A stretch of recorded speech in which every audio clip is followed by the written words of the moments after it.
Carla, welcome to the Happier at Work podcast. I'm thrilled to have you as my guest today. Earlier this year, I was on your podcast as well, so it's brilliant to kind of be turning the tables now, be able to ask you a lot of questions. Do you want to give people a little bit of a flavour of your background and how you got into doing what you're doing? Sure. And your episode was super popular on my podcast, so I'm hoping mine's going to be super popular on yours as well. So yes, my name is Carla Miller. I'm a women's leadership and empowerment coach. And my own background is I was a leader in the charity sector. So I was a fundraising director. I've raised, through working with amazing teams, about £20 million for good causes over the years. And I found myself as a director at 29, also looking very young. So I probably looked about 25 at the time, regularly being underestimated by the people I was in a room with. Maybe they were older than me, maybe they were more male than me. I was certainly spending a lot of time with a lot of donors and trustees who were men in their 50s, 60s, who really questioned what someone of my age and experience could bring to the table. So sometimes I found it hard to get my voice heard. Sometimes I found it hard to have that kind of natural gravitas and credibility. And even though I knew that I was good at my job, when my voice wasn't being heard, it caused me to experience quite a lot of imposter feelings, which I know you talk about a lot of self-doubt, because even though you know you're good at what you do, when you are not getting that validation back, when you feel like no one is really recognizing that value that I'm adding to the organization or the value my team is adding to the organization, it can make you think, well, it must be because there's something wrong with me. I'm obviously not good enough. So what I need to do is to work harder and to prove to myself and everyone else that I deserve to be here. And I felt very alone in that at the time, but now I've worked with thousands of women, and I know that that gender bias I was experiencing is real and rife, and that there are many women out there who are doing what I did and internalizing it and making it mean something about us. So I was lucky enough to get a coach who helped me to work on my confidence, work on my perfectionism and the overworking side of things. And I identified I really needed to learn to influence people. If I was going to be as good at my job as I wanted to be, I needed to learn how to get my voice heard. And that's what I focused on doing. And when I did that and got good at that, my career trajectory just improved so much. I ended up as a chief exec of a charity. I moved into the recruitment sector. And the people that had taught me recruitment, I was then their managing director a year later. But by then I'd learned how to have that credibility and gravitas and get people on board with me. So since then, I've worked with lots of very senior boards. I run workshops now in global companies, which I still can't believe I actually get to do. And I'm credible doing that. The imposter feelings still come up every now and then. But yeah, now run workshops in-house for women on confidence, leadership, and then I have open programs as well. A podcast of my own, Influence and Impact, which generally sits in the top 20 of the Apple management charts. And I have a new book called Closing the Influence Gap, which is a practical guide for women leaders who want to be heard. So I guess the book is what I wish I'd had in my first management job and when I was first a director and when I was promoted above my peers, and I just wanted a handbook to tell me how to deal with all these situations. And so I've created that handbook for other people now. Love it. Love it. And it's so interesting to say that. I think it's something that's really important and maybe you don't realize. And, you know, when you're talking about being that younger person, gender is different to those who are in the more senior positions or the people who you're dealing with, and the feelings that we get of, oh, no one's listening to me because they're perceiving me as being a young woman. I was about to say young girl, young woman, you know, and you're not getting heard. I can, you know, when you're talking about those kind of things, I'm feeling that it's like, oh, it's so frustrating. And how do you actually make that happen? So you said that like one of the first steps that you took was getting a coach, but in that process of of being able to influence people a little bit more, what were the kind of steps that you took to get there? And I suppose like maybe this is the outline of the book, or this is some of the chapters in the book or something like that, but I'm just really curious to know, because I'm sure so many people listening today, they'll just want, you know, they could be feeling exactly that way, or they've reached a more senior position, they're not being taken seriously, they're not feeling that their voice is being heard. And rather than kind of blaming the environment that they find themselves in, what can they themselves do to create better influence at work? Sure. So the book is structured to deal with exactly that. And it's the same structure I use in my influence and impact program as well. So it starts with doing the inner work. So recognizing that gender bias exists, absolutely, so that then we can look at, well, how have I responded to that in a way that hasn't helped me? So it might be that we have a sense that we don't belong in organizations, so we find it harder to speak up. And then we tell ourselves we have to be 100% right to speak up. If I'm not completely sure, I'm not going to raise my hand. Or it could be we tell ourselves we're not going to go for that next job because I need more skills, more experience, more qualifications in order to feel good enough. So there are lots of ways that we have started thinking about things which aren't serving us. In coaching, we call that those unhelpful beliefs. So the first step is really seeing yourself as the leader you are, because so many of us are like, people aren't listening to us, but then we're really doubting ourselves as well. So for me, that's about recognizing we all have what I and many coaches call an inner critic, that really vocal negative voice in our head. And I share various exercises to help you learn how to turn down the volume on that and make your peace with your inner critic. And then I introduce people to their inner leader. So that calm, confident, wise part of ourselves that we would love to be able to access on demand, but we haven't learned to do that yet. And instead, that inner critic is much more vocal. So helping people to tune into that, understanding what particular stories they have that are creating those imposter feelings for them, and helping them rewrite those stories, but also put some really practical things in place to prevent you repeating those patterns over and over again. So for example, affirmations like, I don't have to know all the answers to be able to add value, or I don't have to be the most experienced person in the room, I can add value right now. So really, really simple things. So that's, I guess, step one, is seeing yourself as a leader and doing that inner work, not because you're broken, not because you need fixing, but because you've been trying really hard to belong in an environment that was not designed with you in mind. Our working environment, even with all the progress we have made and are making, is still basically, it was designed by men, for men, and for men that had a housewife at home doing everything for them.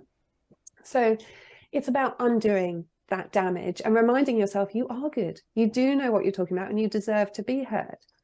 And then the second part of the book is about getting others to see you as a leader. And I see this a lot with women. And again, society has trained us to be much more comfortable with responsibility than we are with taking authority. So we'll say yes to all of those tasks and all of the stress that comes with the job. But when it comes to actually asking someone really clearly to do something, holding them accountable if they won't do it, giving really clear feedback, some of us really struggle to do that because we really want to be liked. Society tells us we need to be likable to succeed in the workplace. And so we struggle to have those difficult conversations. So for me, it's about stepping into that authority that comes with your role. And there are various tools to do that, and learning to delegate effectively as well, particularly as you go up. It's less about what you can do and more about what you can help others to deliver. And then step 3 is about increasing your influence and your impact. And that's about strategic relationship building, because women, we don't tend to do that. We tend to be focused on serving our team a lot of the time, and we're not making space to build those strategic relationships. And men often are, they prioritize that. So strategic relationship building, how to influence anyone, and how to speak the language of senior stakeholders so that you feel confident speaking up. And then the fourth part of the book is about taking control of your career, having those career conversations, because we have them less often, being able to negotiate your salary, preparing for promotion, and then how do you succeed in those first 90 days in your new job? What's going to be your personal leadership brand in that job? So that's fundamentally the structure that I work through. And then we've got a troubleshooting section at the end of the book, which is all those things you probably can't ask anyone, but you'd like to know the answer to. So I don't get on with my boss. What do I do about that? Or how do I get over that toxic bullying boss? Or I'm younger than everyone in my team. How do I get them to take me seriously? Or how do I influence when I'm virtual and I haven't seen or even met in person the person I'm trying to influence?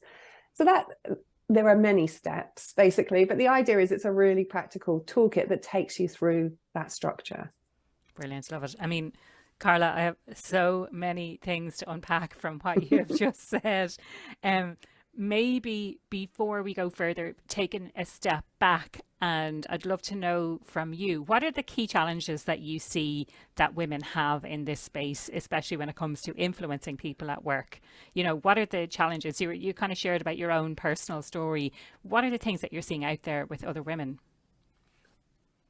So there's a brilliant book on this called The Authority Gap by Marianne Seagart that talks about the fact that men basically are competent unless proven otherwise. With women, it's the opposite.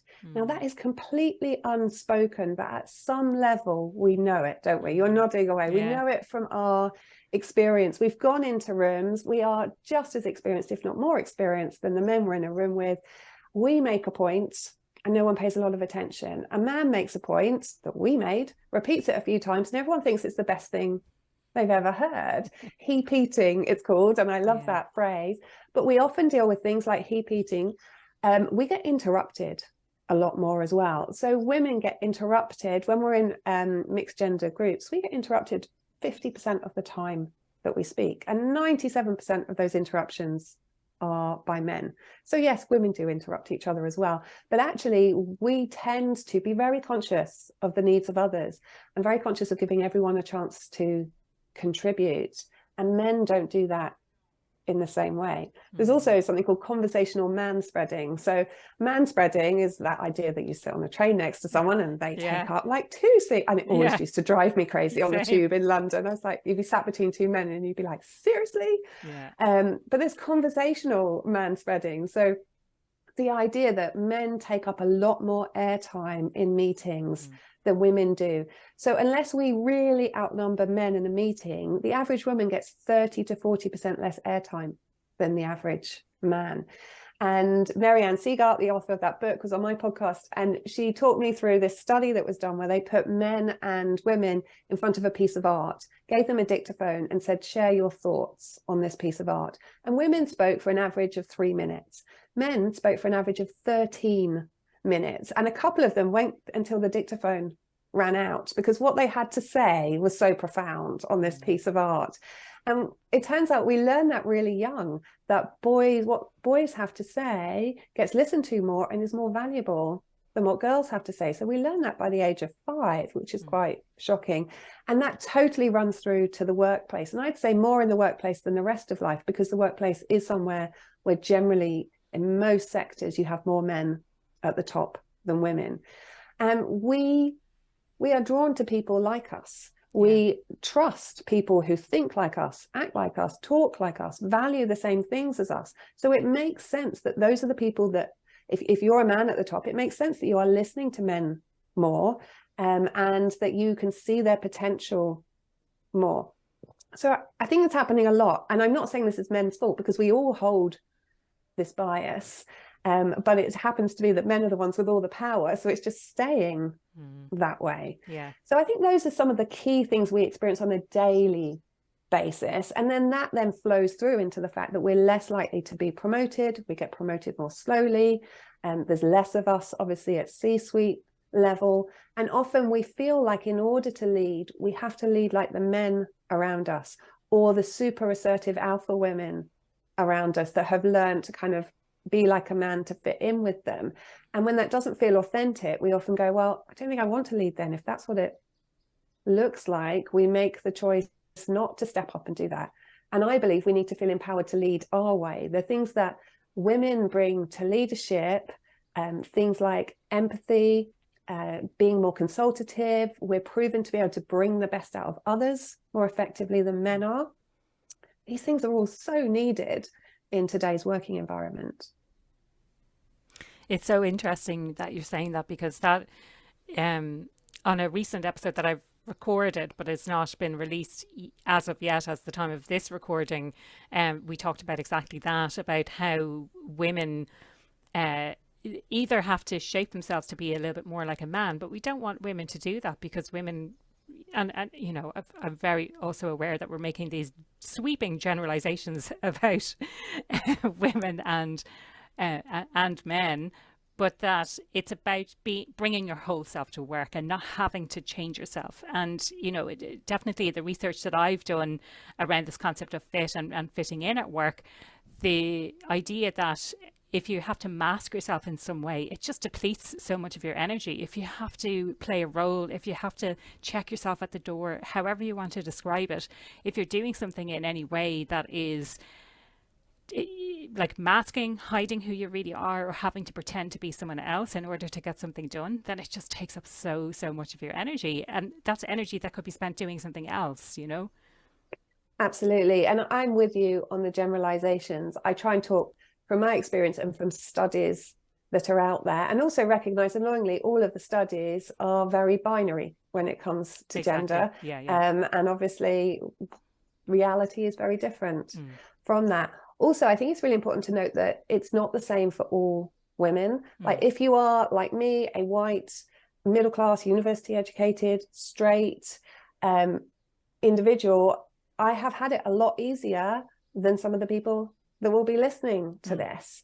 And it can be really hard to get your voice heard when you're facing additional barriers as well. So, for example, I had a client who is a woman of color, and she kept getting feedback that she was being aggressive for using exactly the same phrases that the white women that were her peers were also using, and they were not getting that feedback. So that unconscious bias is very real, and I think it's really important to recognize that, and recognize, for me certainly, the privilege that I have, that there are things I haven't had to face. This is it, and thank you so much for doing that.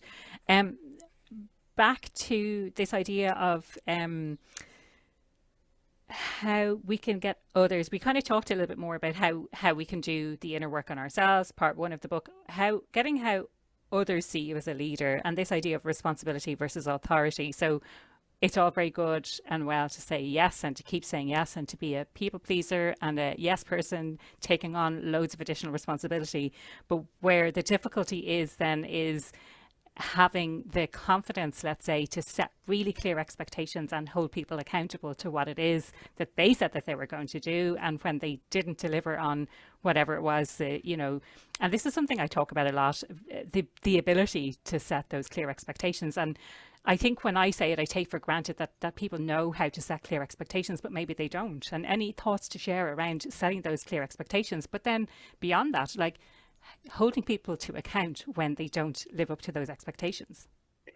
So I have a tool that works for both of those in terms of preparing yourself to do it, because I think most of us probably do know what we want to say, because I do that thing where you coach someone, you say, what would you really like to say? And they know. They just don't believe that they can say that, that they can be that clear and direct.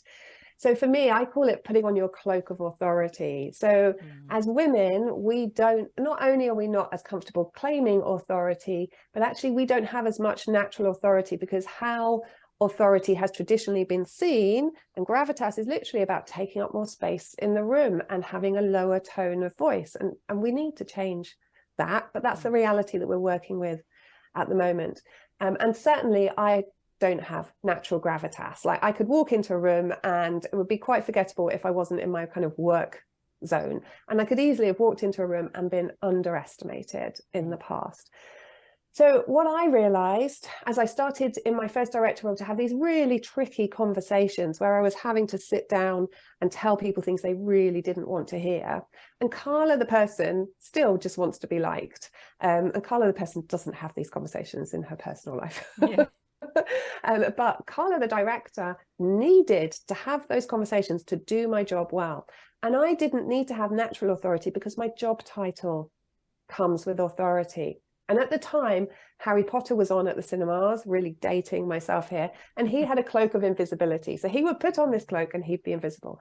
And I was like, I need something magic like that. And so I would imagine myself putting on my cloak of authority. So when I had to go into those conversations where I couldn't be relaxed, where I had to be really clear, where I had to use silence more, sometimes I had to not make the other person feel comfortable, which is my default, because we were talking about something that I didn't want them to feel comfortable about. I don't want you to feel comfortable about not delivering or not performing in your role. I don't want to make you feel uncomfortable, but I don't want to make you feel like, oh yeah, this is totally fine. No worries, I'll do it for you, which I think is what many of us do.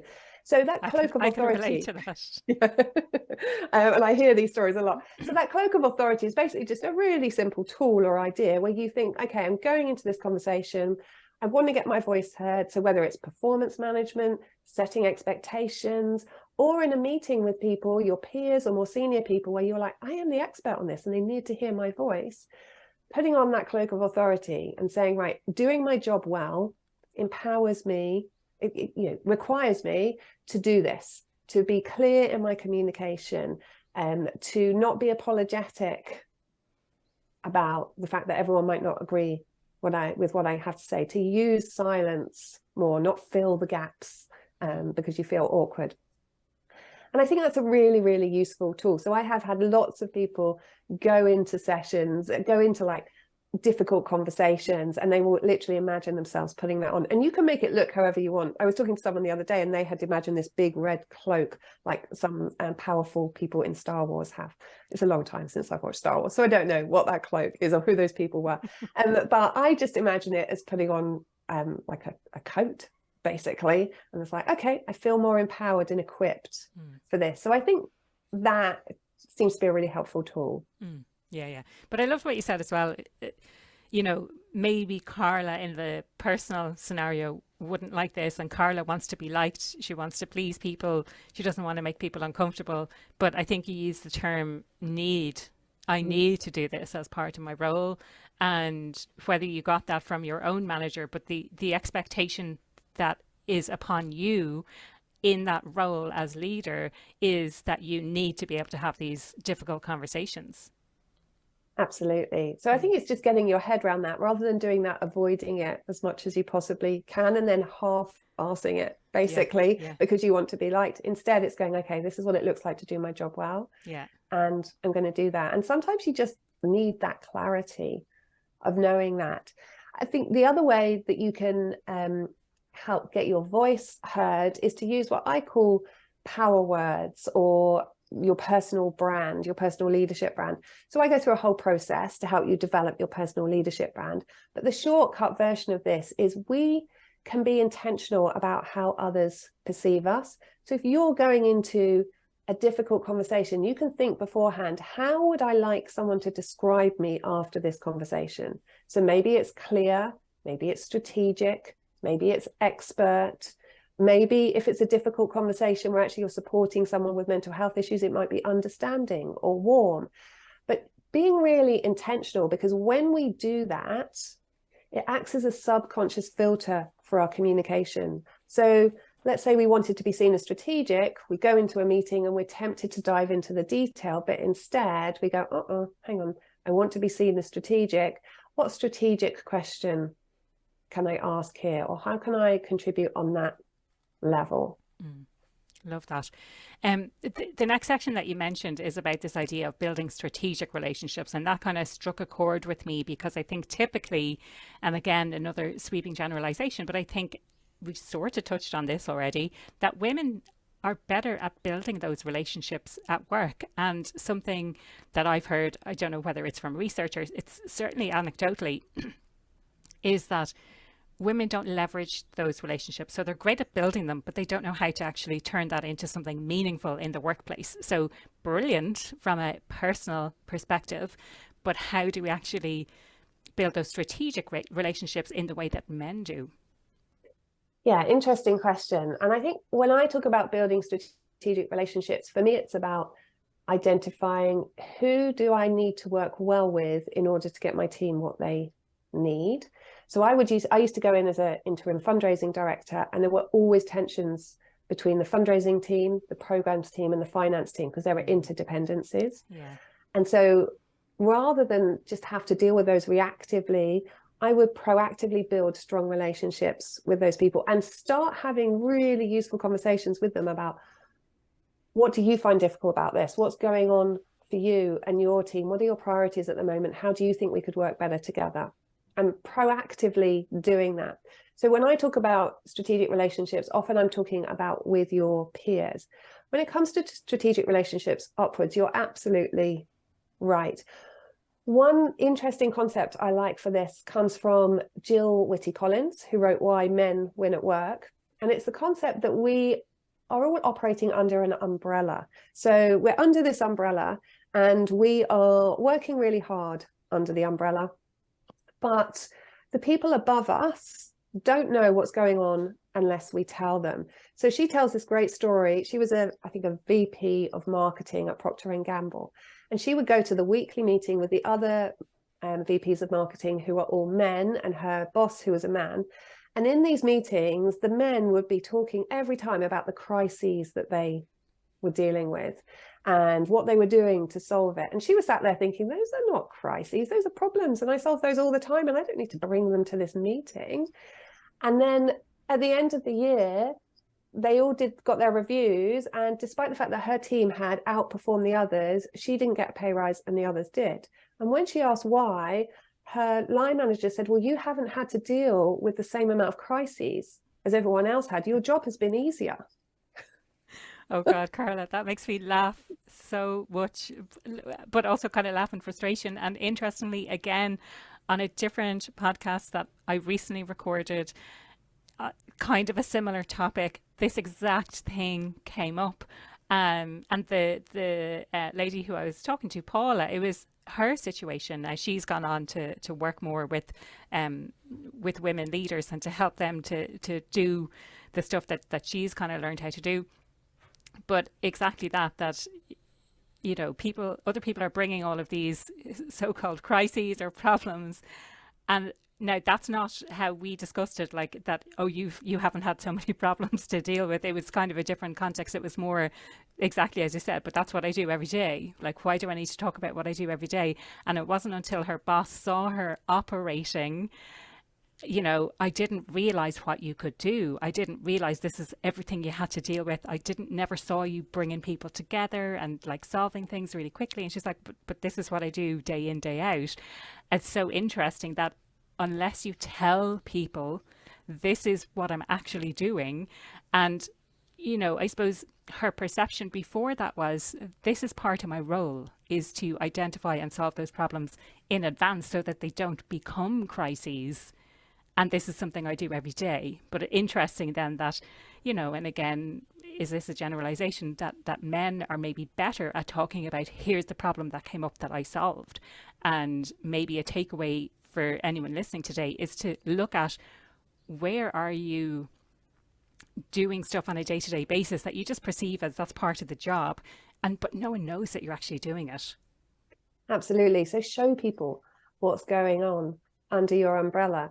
And in the book, Jill Whitty-Collins also talks about this concept of meritocracy. So as women, we are more likely to think, well, if we just work hard and do a good job, we'll be recognized and rewarded for that. That's how it works. And her theory is that men do not buy into that at all. They see work as a game that you're playing. And part of playing that game well is to make sure everyone knows what you've done, your achievements, what you're good at, what you want to do next, and what you want to be paid. And so they are communicating that frequently. Meanwhile, we're sat there quietly thinking, oh, well, we will be recognized for it. Now, I don't think we need to act like men in that way, but I think we often go to the other extreme where we're given a compliment and we go, oh, no, it was nothing. And we get that positive feedback. We feel extremely uncomfortable with it and we deflect it. It was a team effort. Yeah. Team effort. It wasn't me, or it's not that big a deal. Yeah. Or I do that every day. Yeah. I could do that in my sleep. Exactly. And so it's getting comfortable with actually, it's okay to receive that positive feedback. It's okay to say you've built up skills. It's okay to say, this is where I want to go. Just being really clear. If you are clear on your career direction, just being really clear with your manager about that and asking for opportunities to be in the room. And I think, going back to your question about strategic relationships, seeking out a sponsor is probably one of the most powerful things that you can do. So here in the UK, we've talked about mentoring for years, and mentoring is really someone sharing their experience with you, talking to you. Sponsoring is someone who talks about you. So someone who is in the rooms saying, yeah, you need to hear what Carla has to say. It would be great to have Carla in these meetings. Someone who finds you opportunities. And so you can seek out a sponsor, you can find someone, doesn't have to be a woman, but someone that gets you, someone that thinks you're great, and say to them, would you be prepared to sponsor me, to champion me, to help me get into those rooms that I need to understand and network within in order to progress within the organization. I think that that's a really powerful thing that we can all do. And if there isn't an ideal candidate for that, then just saying to your line manager, I want to be in the room. How can you get me into the room? How can I present my own work rather than you presenting it, for example? Yeah. It's so interesting that you say that, Carla, because I know of sponsorship and I don't know whether I've spoken about it explicitly on the podcast in the past. But it's always been in kind of an abstract way. You need to have a sponsor. But I love this approach of the sponsorship doesn't have to come from the top. You can actually proactively ask someone who you connect with, who, like you say, who thinks you're brilliant. How can they advocate for you when you're not in the room, or how can they bring you into the room to have those kinds of discussions, and just actually laying it out that way and saying, this is what I want. Yeah. And pay it forward. Like, do it for someone else now. Like, if you are someone at any kind of management or leadership level, how are you helping others, particularly those that are facing additional barriers? How are you sponsoring them? How are you advocating for them, championing them, giving them a chance to be in the room? Yeah. And maybe this is an opportunity for a slight aside. Like, any thoughts on this, that I think it's brilliant that if you're a woman and you've had a certain level of success, that you should put your hand down and help elevate other women. But not all women think like that. Like, have you experienced in the past where there's women who don't necessarily do that? It's they sort of have that scarcity mindset where if I have this power, I don't want to share the power once I get there. I didn't have that level of support. I did this all by myself, so therefore I don't want to help others up. Any thoughts on that? I've seen that a lot, and I think it's called Queen Bee syndrome, where basically you're at the top and there's only room for one Queen Bee. And I think it is that the air is sparse at the top for women. When you're operating in very male-dominated sectors, it must feel like you've worked incredibly hard to be there. I know that I work with a lot of women today who work in male-dominated sectors, and they are constantly fighting the idea that they're a diversity hire. Which you're just drives me absolutely crazy, because actually I was saying to someone yesterday, well, but every hire of a white male straight man is a normality hire. Like, you're just hiring them because they're just like you. So it's exactly the same. So I'm sorry, I completely lost my train of thought there. We were talking Queen about Bee. Queen Bee Queen Bee syndrome. So I think it does exist. However, my experience is when you bring a group of women together and you create that psychological safety, a safe space, women are incredibly supportive. So I run various courses and programs where we build communities, and I'm currently working on a community for the future. And I can't call it not Queen Bees or no Queen Bees here, but it is that kind of, that's the approach of basically, it's so powerful when women support each other. And when we can tell our truths and realize we're not alone, it just totally opens up opportunities and changes our perspectives. And so I think that there's absolutely space for women to support each other. And it doesn't help. If we turn on each other, it doesn't help. Now, there are always going to be some people that are not conscious of the needs of others, not conscious of the impact that they make on others. But I would like to think that that is the minority. And I think we can proactively build relationships with other women. And if that's not happening in your workplace, then joining programs like you and I run, where you can build up your cheerleading squad, basically, and be a cheerleader for others. So valuable. It's why I do group programs. I used to love one-to-one coaching, and I still do that, but I'm like, oh, do you know what? I'd really love to get you in a room with these other people, because I can tell you till I'm blue in the face that you're not alone in this. But when you hear it from people and you think, there's people that look so sorted on the outside, their inside's just as messy as yours are. Yeah. And that's how I start all of my imposter syndrome talks, is about this, you know, oh, meet Jane, and from the outside she's this, this and this, but on the inside something completely different is going on for her. But yeah, it's like, I love this idea, bringing people together in and creating that psychological safety, sharing. And I think hearing other people's experiences, while it might not be a direct relation to what you've experienced, I'm sure you can relate because of the feelings and the emotions that come up associated with that. Absolutely. So the last part then is around this idea of career conversations. And for me, again, another topic that's really important, because for me in my corporate career, and I'm sure a lot of other people can relate to this as well, felt very reactive. What opportunities are available in my organization that I'm working in now? How do I get to the next level in this organization? You know, without thinking of the context of my career as a whole and taking personal responsibility for the management of my career. Now, I've heard people saying, and I don't know, is it a bit cringy, be the CEO of your own career type of thing. So that type of, like, for me, it's really about taking personal responsibility, looking at the bigger picture. What skills do you need? Who do you need to connect with in order to progress your career, essentially? Yeah, so I like to talk about taking control of your career, because I think for many years, and maybe some people still do, I certainly sat there waiting to be recognized, and hoping that my line manager would invest in that training for me. And I felt really uncomfortable talking about, you know, the next level, because being ambitious is bad for the woman. It certainly was back then. I really hope it's not now. I really hope that's changing. But what I've seen a shift of, certainly when I've started running my open programs, is at one point we had 70% of people joining my leadership program were self-funding. So they have basically recognized, I need help with this. I'm going to invest in my own development. And I love that that's happening. We've seen a drop off with the cost of living crisis, and that is completely understandable. But I love that people have gone, what do I need? And if I can't get it from my employer, ask your employer, definitely, and make a clear business case as to how it's good for the business, and also how it's good for them to retain you. It's very expensive to replace someone. And there are many facts that you can use to back up the fact that actually investing in women-specific training is a valuable thing to do.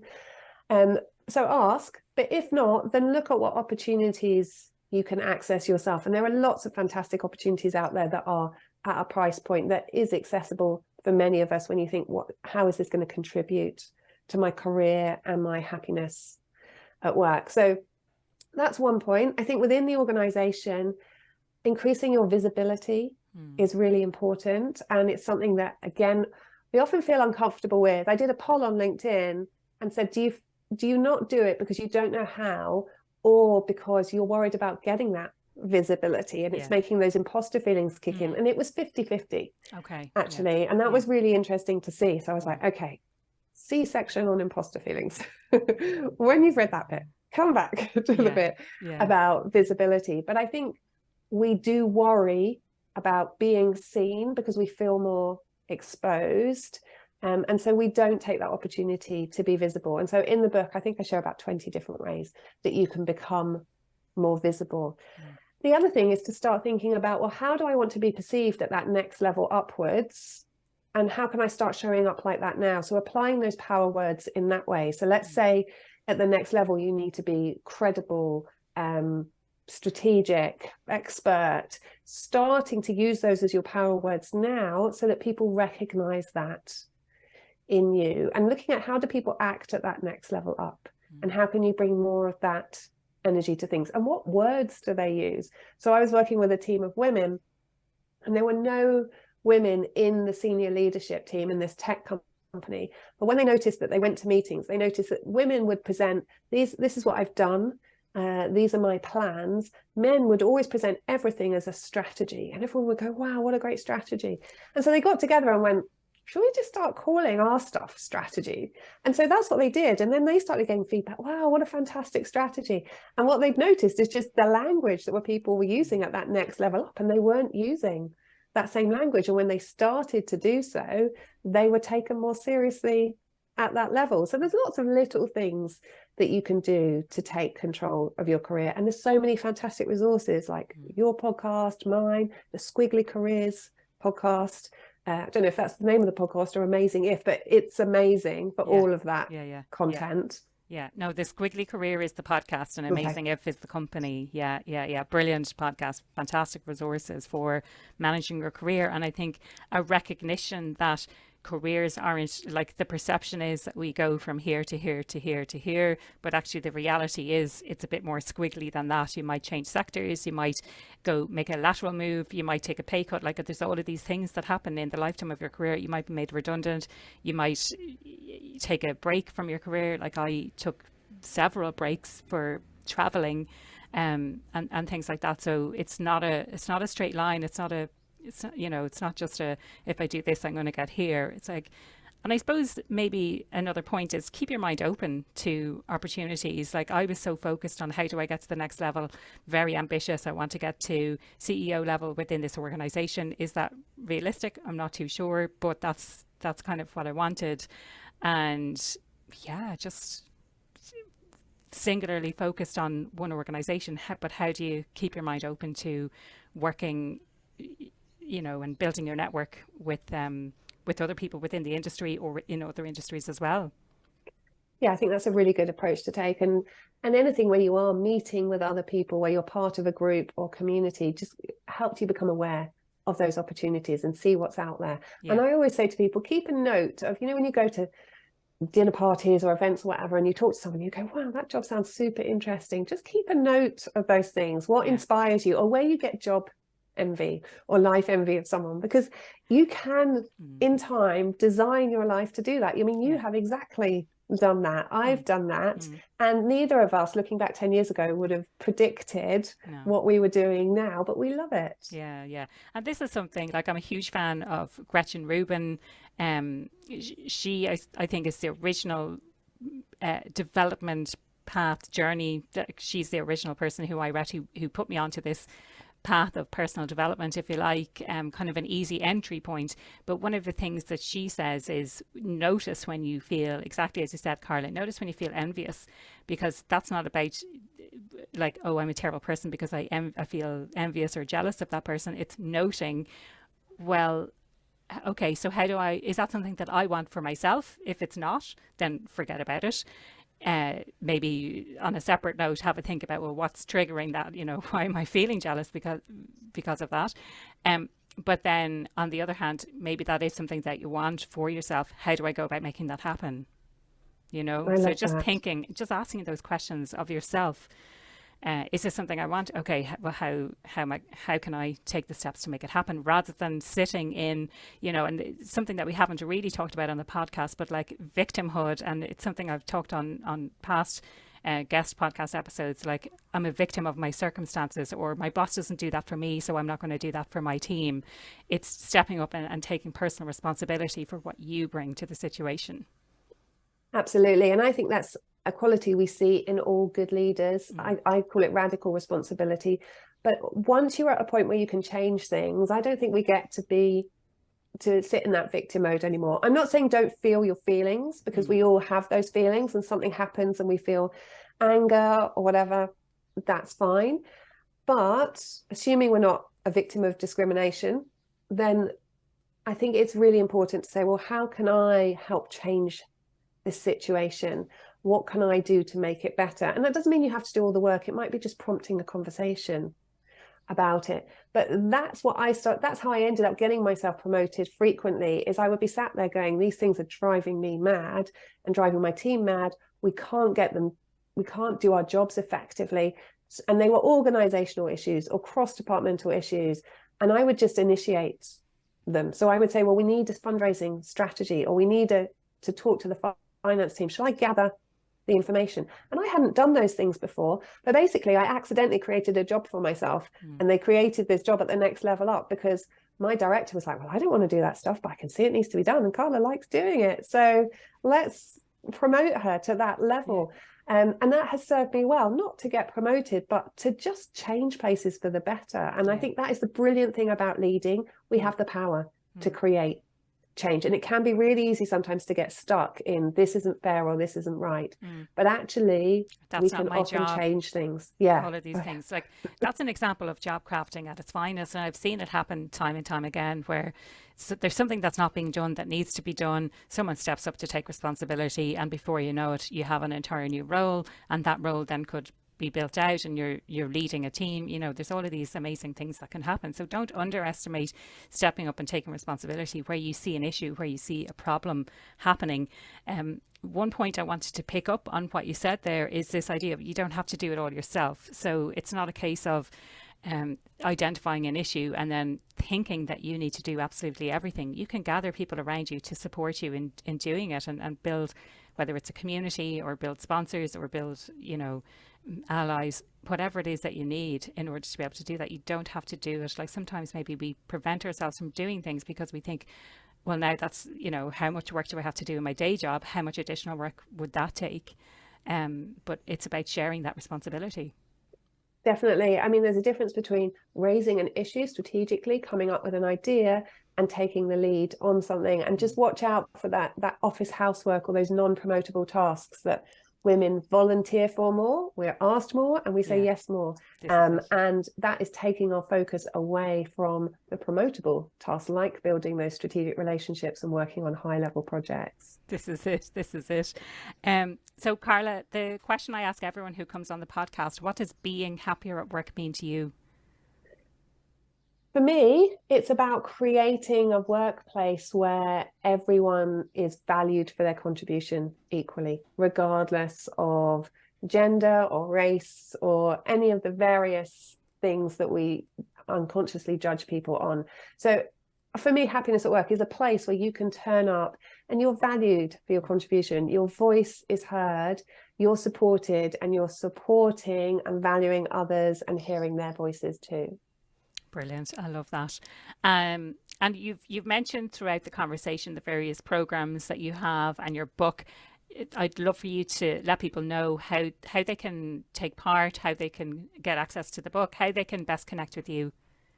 Thank you. Okay, so the book is called Closing the Influence Gap. That's available in any bookshop. The podcast is obviously available everywhere as well. It's called Influence and Impact for Female Leaders. I have a 4-week confidence and assertiveness course for women. Well, it's actually 4 modules called Be Bolder. We've run that 3 times this year as an open program and in-house many times. And the next one of those is coming up in early spring, I think. So if you go to my website, carlamillertraining.com, you'll be able to see the details of that, and also Influence and Impact, which is my program for female leaders as well. There may be a community coming soon. And in terms of where I hang out, I do post on Instagram, but where I hang out is LinkedIn. LinkedIn is my happy place. I just hit 12,000 followers, and I'm very excited by that. And I share all sorts of things there, whether it's about work or about juggling solo parenting and working. But I really love to share and support and encourage people there. So do come and follow me, but feel free to connect with me on LinkedIn. I'm the same, Carla. I love LinkedIn. I use Instagram, but probably not as much as I use LinkedIn. But something that you said there that triggered something in my head that we said we would potentially talk about on this podcast, and maybe I'll get you back in and have a conversation about it another time, is assertiveness. We kind of touched on it before we started recording. We didn't really get to it in today's conversation, but maybe we have a conversation about that another time. Next time. Yeah, bring me back. But thank you so much for having me. I really appreciate it. Absolutely. Absolutely love the conversation. Thank you so much for your time today, Carla.